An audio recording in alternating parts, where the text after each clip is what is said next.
Почитувам господин Чаракчиев. Линijski инфраструктурен проект се подместило со решение. Така кажавте?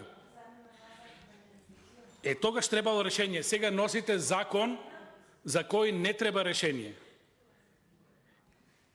Сите последици од вакви проекти, градење без решение и без ситуации, сами по себе ќе придонесат за несакани ситуации. И тоа ќе биде оптеретување на цената на автопатот. Тоа оптеретување ќе го платат граѓаните од буџетот. Што е влезено, што не е влезено во договорот? На крајот автопатот од 1,5 милиарда ќе кошта 2,5 до 3 милиарди евра импликации врз буџетот.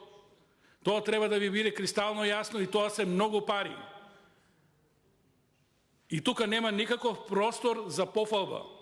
Тука има простор само за критика, сериозна критика и владата да размисли што прави. И добро е, единствено знаете што во овие закони денешто ги разгледуваме.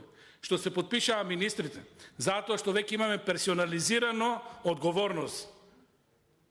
Има институции ќе оценат што е согласно правото, што е согласно заобиколување на правото во Република Македонија. Околу Миладиновци Штип. Благодарам. Тоа што вие го направивте беше ни повеќе ни помалку од 5 до 7% и тоа беше повеќе или помалку перење на пари. Благодарам.